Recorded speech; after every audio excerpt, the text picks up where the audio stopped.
Hi everyone, I'm Shauna and welcome to my garden.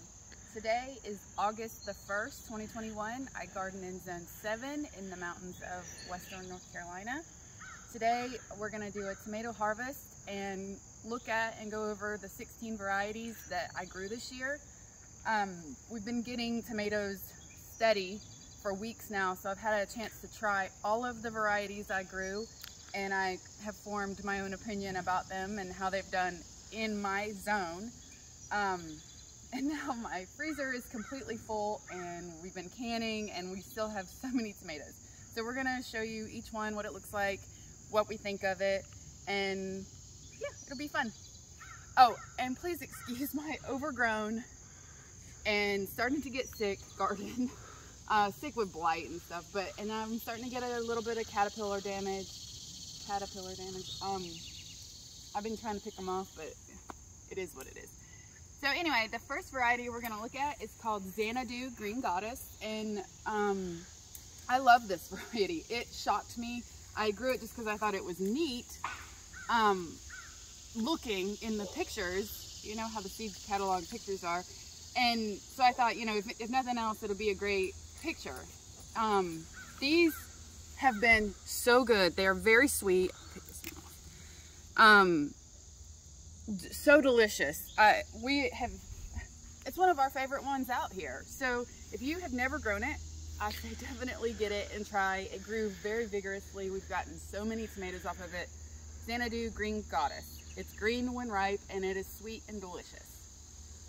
Here's another one that I just got. It can get some yellow to it, but they're delicious. The next variety we're going to look at, that's another Xanadu Green Goddess right there, is the Berkeley Pink Tie-Dye.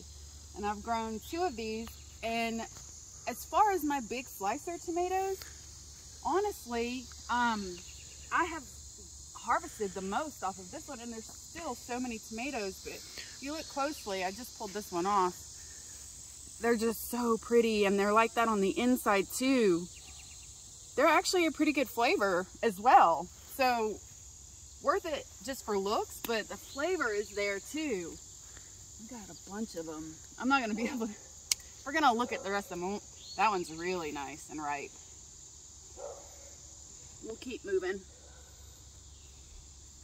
Slide, and like I said, it's overgrown, so slide on through.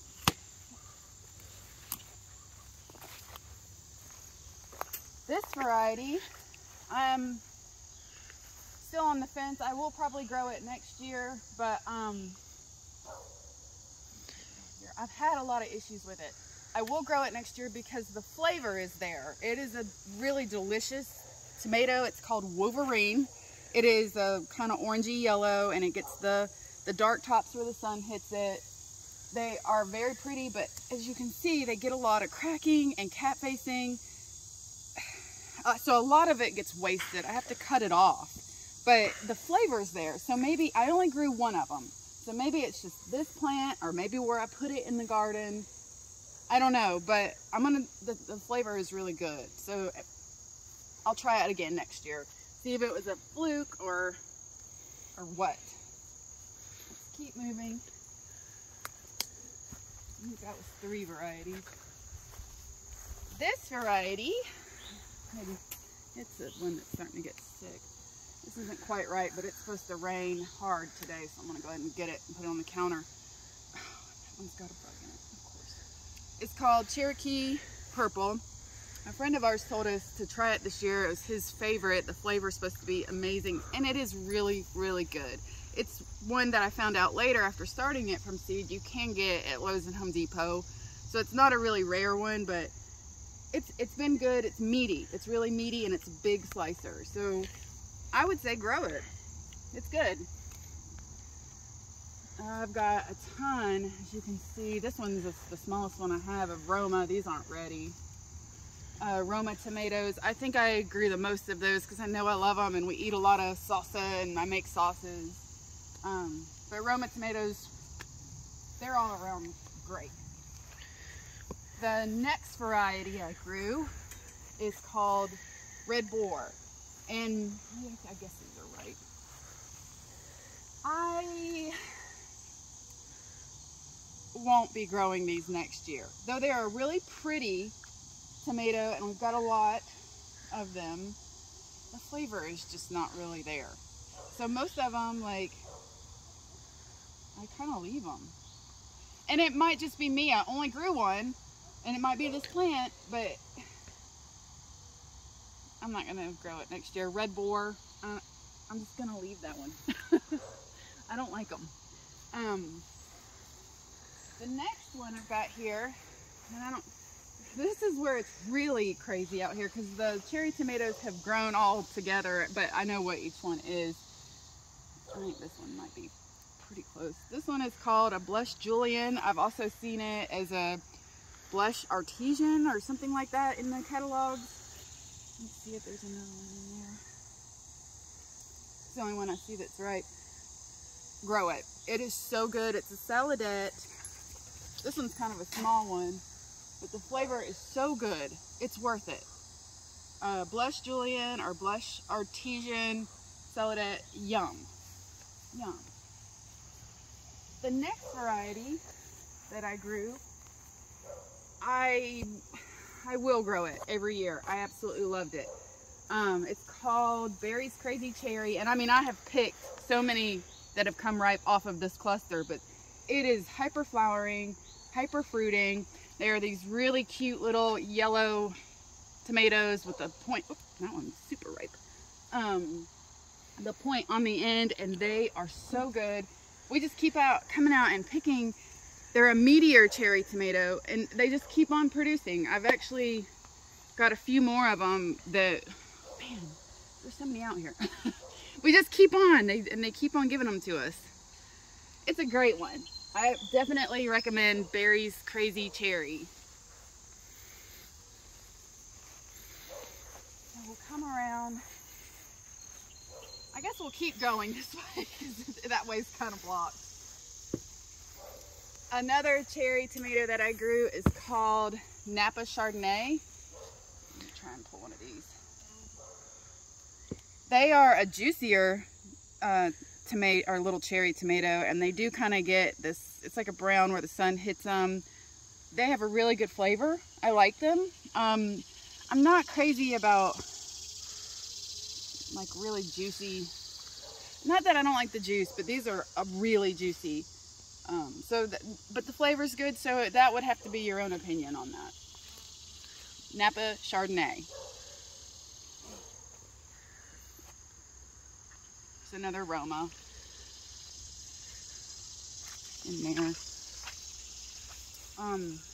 This next variety, I don't know if you saw my planting tomatoes video, but I bought it as a chocolate stripe. It was from a seed company that I didn't really buy the other ones from. It's not really reputable, I guess. And it came up and it has potato leaf, and so it's not that, but it has actually been a really good tomato. I grew 2 of these. The other one already got sick and I had to pull it out. This one's getting sick now too, so I guess it's not very, the whole dang thing just came. It's not disease resistant, so, but it's beautiful. And they're big, and we've gotten a lot of them. I don't know what it is. If you do, it was supposed to be chocolate stripe. It's not, but whatever. This gave us a lot of tomatoes. This variety is a pink oxheart. They're huge, like really huge. Pink oxheart. They're really good. They're kind of like a Roma, I guess. Really meaty, good for sauces and stuff. All right, next we're gonna come through to the center, which is really overgrown. I do every year grow just a regular beefsteak, red beefsteak. Great for tomato sandwiches and slicing. It's a lot like the ones at the store, but they taste way better when you grow them yourself. They're good, really good. Nice shape, perfect for sandwiches. Tomato. So the next one we're gonna look at, and it's my husband's favorite, is the Sungold. And this one was our first producer of the year. and the flavor is so yummy. It's so sweet. Definitely grow it. Sungold cherry tomatoes. The next one I did is called Blueberry. And as you can see, oh, they're really, really pretty. They're the prettiest cherry tomato that we have out here. Can you see them all? Here's the thing. Where the sun hits them, they turn that purple, black color. These, the sun has not hit so well, but they're more ripe. The flavor for me was not really there. They're not bad. They're just not that good compared to the other ones that we grew. So everyone comments on them when they come and see the garden and how pretty they are. You can take it or leave it on that. This variety is called Indigo Apple. It was probably my second one to start producing ripe. It is really pretty. It's a smaller, big for a cherry, but smaller tomato. The flavor is there. They have that purple black where the sun hits them, and it just keeps going. I mean, we have gotten so many tomatoes off of this, and they're good. They're really good. And they just keep on producing. So Indigo Apple, it grew really well. It tastes good. I will do this one again next year. I would recommend it. I'm gonna slide into here. The next variety that I grew is Black Beauty. Sorry, I had to think about it. Black Beauty. I don't think I'll hurt that one if I use scissors. It becomes the blackest. Like this one is not ripe, but you can see it just gets super black where the sun hits it. Can you see that? That one's not ripe yet. There's a cluster in there of really dark ones. Everyone really likes this one to look at. I'm gonna be honest though, this tomato is delicious. Absolutely one of the best flavor ones that I've grown this year. It will be in the garden every year. I wish that I had planted more of them. We are just now, maybe in the last week, starting to get ripe ones, so it takes a little longer, but wow. Black Beauty tomatoes are delicious. Grow them. And they're beautiful. I think we have gone over all 16 varieties. I think so. If I've missed one, let me know. But until I start doing the pumpkin harvest, this will be the last one until the pumpkins are ready. We have so many. If you'll just scan that one hanging from the trellis there up at the top. But that'll be for another video. That's all for this time. Bye guys.